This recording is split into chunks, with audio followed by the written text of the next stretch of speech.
Bonjour à tous, je vous présente mon nouveau bassin de jardin. Alors c'est un petit bassin de 250 litres seulement, mais le but c'était de faire un petit coin fraîcheur au jardin avec un élément ruisseau que vous entendez très certainement. Donc nous on est ravis du résultat. Évidemment c'est la première année, on vient tout juste de finir d'installer tout ça, donc ça va pousser l'année prochaine. Évidemment on fera une vidéo suivie où vous verrez l'évolution de ce nouveau bassin, mais pour la vidéo qui nous intéresse aujourd'hui, on va regarder comment on a installé tout ça et vous allez le voir, c'est pas très compliqué. On a mis 2 jours et demi pour creuser, installer le bac thermoformé, installer le ruisseau. Je vais vous montrer la technique, je vais vous montrer également les plantes qu'on a mis dans le bassin.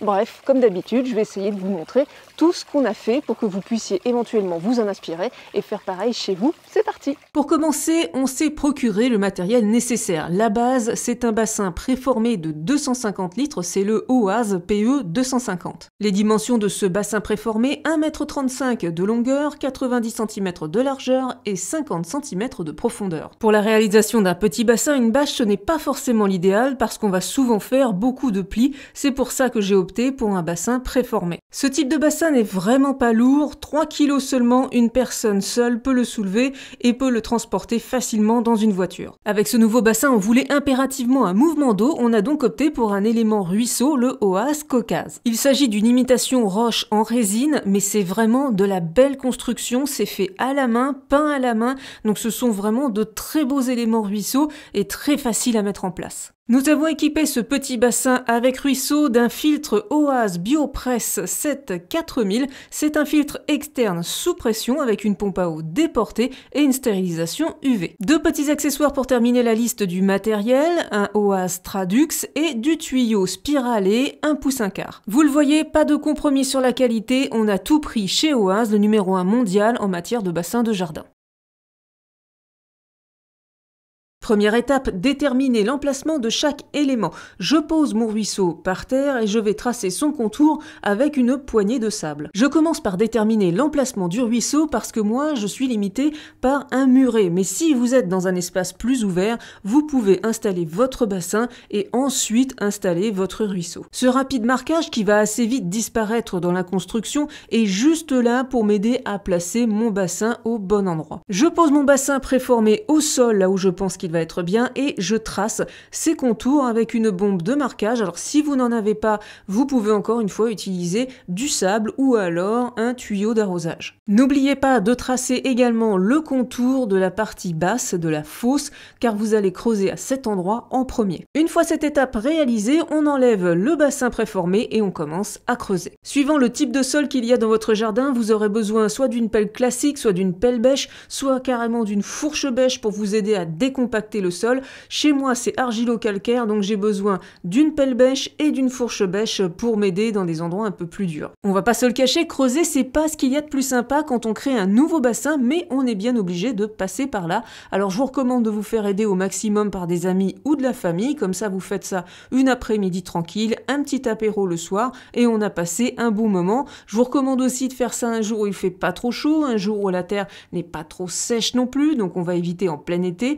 Au printemps et en automne, c'est une bonne période pour creuser. Une fois atteint les 50 cm de la fosse, on a commencé à creuser tout autour pour adapter tout simplement le trou à la forme et à la taille de notre bassin préformé. On a rempli 5 brouettes de 50 litres de terre du jardin, mais cette terre, on va s'en servir évidemment pour installer notre ruisseau plus tard, donc on la garde dans un coin du jardin. Nous, on a dû la mettre un petit peu plus loin parce qu'on était dans un petit coin exigu, mais sinon, vous pouvez tout simplement la déposer juste à côté de votre bassin, là où vous pensez mettre votre ruisseau. Comptez 1 à 4 heures pour creuser le trou, suivant vos capacités physiques et le nombre de personnes qui vont creuser, ainsi que la nature de votre sol. Après 2 heures de travail dans une terre vraiment pas facile à creuser, on a un trou qui n'est pas parfait, mais le bassin tient dedans, on va pouvoir maintenant faire des ajustements. Il est important avec un bassin préformé qu'il soit installé bien à plat, sinon vous aurez un rendu pas très joli avec une ligne d'eau qui va pencher d'un côté ou de l'autre.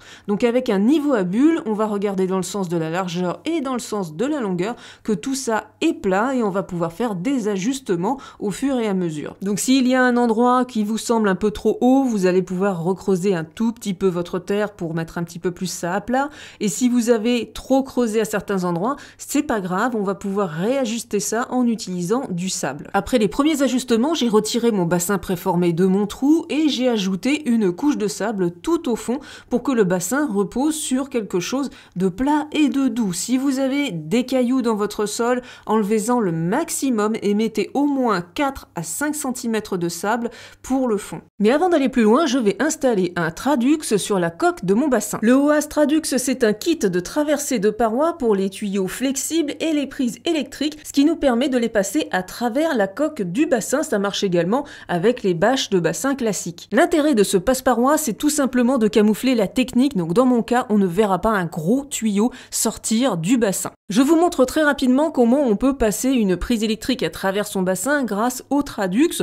Donc il faut suivre les étapes qu'il y a sur la notice et puis le petit accessoire qui va se mettre au milieu va bien caler tout ça, bien étanchéifier et vous aurez un fil électrique complètement invisible qui ne dépassera pas de votre bassin. Le Tradux est équipé d'embouts à olive des deux côtés, ce qui va permettre de l'utiliser avec des tuyaux de presque n'importe quel diamètre, 19, 25, 32, 38 et 50 mm, donc de petits tuyaux ou de très gros tuyaux. Ça s'adapte vraiment à n'importe quel type de bassin. J'aurais pu utiliser deux Tradux, l'un pour le tuyau, l'autre pour le fil électrique de ma pompe à eau, mais j'ai préféré utiliser seulement un Tradux pour le tuyau parce que c'est ça qui va être le plus disgracieux, le moins facile à camoufler. Le fil électrique, j'arriverai toujours à le camoufler discrètement. Pour installer un Tradux, ce n'est vraiment pas difficile, il suffit de repérer l'endroit où on veut l'installer et de faire un trou à la scie cloche avec une scie cloche d'un diamètre de 6 cm.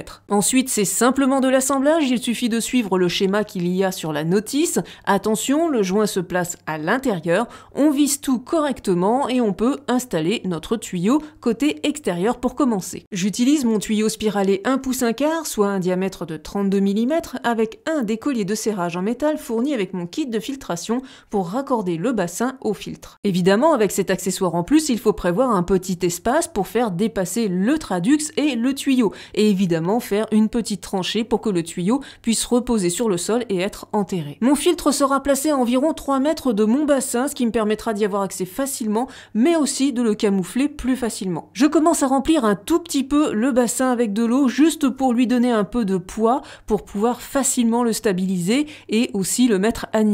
Pour remblayer tout le tour du bassin, il est conseillé d'utiliser du sable de maçonnerie, du sable sans cailloux. C'est effectivement la meilleure solution, la solution la plus pratique et la plus rapide, mais je n'ai pas pu me faire livrer de sable, donc j'ai utilisé ma terre du jardin et ça a fonctionné quand même. J'ai bien évidemment trié ma terre et enlevé tous les cailloux qu'elle pouvait contenir. Pour un bassin de cette taille, soit environ 250 litres, comptez tout de même un demi-mètre cube de sable pour le rembler. Évidemment, tout au long de cette opération, on va vérifier avec le niveau à bulles que le bassin est bien plat. Et puis que ce soit avec du sable ou de la terre de votre jardin, il va falloir au fur et à mesure du remblai faire couler un petit peu d'eau tout autour du bassin pour que le sable ou la terre aille directement au fond et que tout ça soit bien compact.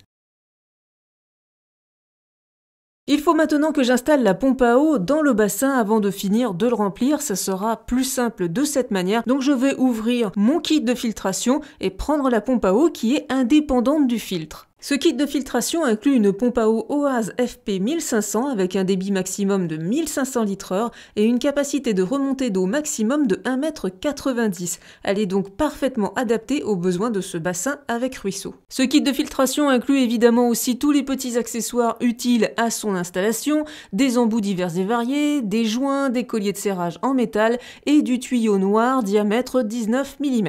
Le filtre lui-même n'est pas très gros, il fait 23,5 cm de diamètre et à peine 34 cm de hauteur. C'est un filtre cylindrique qu'on va facilement pouvoir camoufler au jardin puisqu'on peut l'enterrer de moitié, donc c'est vraiment un filtre étudié pour les bassins de jardin qu'on pourra laisser à l'année dehors. Vous le voyez, les masses de filtration sont incluses, il s'agit de mousse de filtration, donc une filtration biomécanique. Et la grosse poignée bleue que vous voyez sur le filtre, c'est un système de nettoyage des masses de filtration sans ouvrir le filtre, donc ça je vous en ferai la démonstration au printemps prochain. Comme c'est un filtre avec une pompe à eau déportée qui est dans le bassin, sur le capot on ne va pas retrouver une tête motrice, mais on va retrouver le système à ultraviolet, donc ce kit en particulier intègre une une lampe UV de 7 watts. La préparation de la pompe à eau, c'est rapide, il suffit de visser un des embouts fournis avec le kit de filtration, mettre un morceau de tuyau, là j'ai coupé 50 cm de tuyau qui était fourni dans le kit et j'ai branché tout ça sur mon Tradux dans le bassin. Maintenant qu'une partie de la technique est en place, je vais continuer à remplir le bassin pour lui donner plus de poids pour qu'il s'assoie correctement dans le sol et je finis de remblayer les côtés avec de la terre fine. Et pendant que le bassin se remplissait, j'ai aussi creusé la petite tranchée pour les tuyaux d'arrivée et de sortie d'eau. Et voilà une première grosse étape de réaliser, le bassin est maintenant à sa place et il est rempli d'eau complètement. Comme prévu, j'ai installé mon filtre en semi-enterré, donc j'ai creusé un trou légèrement plus large que le filtre. Je n'ai pas creusé trop profond pour que les petits clips bleus d'ouverture soient accessibles. Alors l'embout noir à gauche, c'est l'entrée d'eau et l'embout transparent à droite, c'est la sortie d'eau. Sur la sortie d'eau, il ne faut pas omettre le petit réducteur de débit. Ce n'est pas un accessoire inutile, il est important pour le bon fonctionnement du filtre. Une fois le filtre en place, j'ai tout simplement raccordé les tuyaux d'entrée et de sortie et j'ai encore une fois utilisé les colliers de serrage en métal qui étaient fournis avec le kit de filtration. Et pour finir, je rebouche le trou pour que le filtre soit bien stabilisé. Le fil électrique que vous voyez et qui n'est pas encore raccordé, c'est tout simplement le système UV. Et oui, parce que dans le filtre en lui-même, il n'y a aucun rotor, c'est la pompe à eau qu'il y a dans le bassin qui envoie l'eau vers le filtre et qui envoie l'eau ensuite vers le ruisseau. Cet élément ruisseau fait 1 mètre de long et 70 cm de large et comme vous pouvez le voir, c'est vraiment finement détaillé, c'est très bien peint, tout est fait à la main, c'est en résine, ça pèse 6 kg, donc on sent le poids de la qualité. Vous vous demandez comment on fait pour faire arriver l'eau dans ce ruisseau? Eh bien c'est très simple, si on retourne l'élément ruisseau, on voit que tout est prévu. Alors ce n'est pas pré-percé et c'est normal, c'est pour s'adapter au débit de votre pompe à eau. Si vous avez peu de débit, un petit trou suffira. Si vous avez une pompe à eau puissante, un trou un peu plus large sera nécessaire pour avoir un effet source et pas un effet mannequin piece avec un jet d'eau à 1 mètre du sol. De mon côté, j'avais commencé avec un forêt de 8 et j'ai terminé avec un trou de 1,5 cm fait avec une toute petite scie cloche. Mais ça dépend vraiment de la puissance de votre pompe à eau, donc commencez toujours avec un petit trou, faites des essais et puis élargissez au besoin. L'élément ruisseau est fourni avec son propre raccord et vous le voyez, c'est encore une fois un raccord à étage. On pourra donc utiliser différents diamètres de tuyaux et on pourra même couper les diamètres qui ne nous intéressent pas pour ne pas perdre de débit. Moi je le fais pas parce que j'ai pas besoin d'un très gros débit. Pour l'installation, on a impérativement besoin de téflon. C'est vraiment obligatoire. Si vous ne mettez pas de téflon, ça ne sera pas étanche, il n'y a pas de joint ou autre. Téflon impératif pour mettre le raccord sur le ruisseau. Je visse le raccord avec le téflon et je termine par un petit coup de pince multiprise pour être sûr que c'est bien serré. Je raccorde le ruisseau avec le tuyau spiralé de 32 mm et un collier de serrage en métal. Vous vous demandez peut-être pourquoi je n'utilise tout simplement pas le tuyau du kit de filtration. Eh bien c'est parce que le raccord de l'élément ruisseau n'accepte que du 25 mm minimum et que le tuyau noir du kit de filtration c'est du 19 mm. On a donc besoin de tuyaux plus larges, mais de toute façon j'avais aussi besoin de longueurs supplémentaires. Soyez bien attentifs à ce raccord en particulier parce que c'est le plus difficile d'accès. Une fois qu'il sera recouvert de terre et le ruisseau posé sur le monticule de terre, il sera impossible d'y avoir accès sans tout enlever. Maintenant, petit test du circuit d'eau avant de finaliser la butte du ruisseau. Donc j'ai laissé fonctionner tout ça pendant une petite heure. Pas de fuite en vue, on continue. Avant de mettre de la terre sous le ruisseau, il faut prévoir un petit espace pour le tuyau. J'ai donc creusé une petite saignée du ruisseau au filtre. Et finalement, on ramène la terre des deux côtés du ruisseau, on crée une petite butte. Pendant que j'y étais, j'ai ajouté la première plante qui va végétaliser cette petite butte, c'est une fougère. Ça commence à prendre forme, au fur et à mesure que je fais ma petite butte, j'en profite aussi pour recouvrir mon tuyau de terre pour l'enterrer définitivement. C'est encore assez brut de pomme, mais maintenant c'est vraiment de l'aménagement, du paysagisme. On va mettre un petit peu plus en forme la butte et ajouter évidemment des végétaux dans le bassin et sur la butte autour du bassin. Et voilà le résultat à la fin de l'après-midi, sachant qu'on avait commencé assez tard, on a mis à peine 2 heures pour installer le ruisseau et remettre la terre, former la butte et on a pris notre temps. Le but c'était de passer un bon moment au jardin. Ici vous pouvez voir que j'ai placé le fil électrique de la pompe à eau sous le ruissellement d'eau. C'est vraiment plus discret de le camoufler à cet endroit-là avec un petit peu de terre au premier palier, quelques plantes, quelques roches, on ne le verra quasiment plus. Il est temps maintenant d'ajouter des plantes. Première plante aquatique à rejoindre le bassin, un nénuphar nain que je vais poser sur le palier intermédiaire à 30 cm de profondeur environ. Les nénuphars apprécient une eau stagnante, mais là je l'ai mis en déport du ruisseau, il sera bien à cet endroit-là. Alors on avait prévu de réaliser ce nouveau bassin au printemps, malheureusement on n'a pas pu le faire avant le mois d'août, ce qui fait qu'en jardinerie on était complètement hors saison, il n'y avait plus de plantes aquatiques ou de plantes de bassin de disponibles. Du coup j'ai commandé sur internet, sur aquaplante.fr, qui en plus a un grand choix de plantes pour bassin, plantes aquatiques et plantes de berge, donc j'ai pu faire mon choix et me faire livrer rapidement, même au mois d'août. Je commence par l'arrière de la butte et je vais installer une petite fougère, une Telipteris palustris. Les fougères, ce sont les premières plantes auxquelles j'ai pensé quand j'ai réfléchi à la construction du ruisseau. Ce sont des plantes vraiment bien adaptées aux milieux humides et ombragés qui vont parfaitement trouver leur place à cet endroit. Ces deux fougères vont perdre leur feuillage en hiver, mais dès le début du printemps, elles vont former de nouvelles frondes et faire une jolie touffe verte jusqu'à l'automne. Sur le côté gauche de la butte, j'installe 3 pots de Masus reptans bleu. C'est une plante rampante qui va rapidement coloniser toute la butte. C'est une plante couvre-sol qui résiste bien à l'hiver et qui fournira d'avril à septembre de jolies petites fleurs bleues. Et puis en arrière des Masus, en bas de la petite butte, je vais installer un Sisyrinchium californicum. Alors c'est une plante qui aime plutôt les rocailles, on va voir si elle se plaît à cet endroit. En effet, c'est une petite herbacée originaire de Californie qui ressemble un petit peu à un iris, et comme les étés sont de plus en plus chauds, je me suis dit que j'allais tester quelques plantes qui résistent un peu plus à la chaleur. Cela étant, c'est aussi une plante rustique qui va résister au gel jusqu'à moins 15 degrés, donc une plante plutôt costaud a priori, et qui fournit de jolies petites fleurs jaunes. De l'autre côté de la butte, en haut à droite, je vais installer un Schizostylis coccinea alba. Alba, ça signifie tout simplement à fleurs blanches. J'ai essayé de faire en sorte qu'on ait des floraisons qui se succèdent, et cette plante va justement nous fournir une floraison automnale de septembre à novembre avec de grandes fleurs blanches. C'est une plante qui va faire de 40 à 60 cm de hauteur, c'est pour ça qu'elle est placée à l'arrière. Par contre attention, c'est une plante qui n'apprécie pas trop les gelées. Chez moi ça va, il ne gèle que très rarement l'hiver,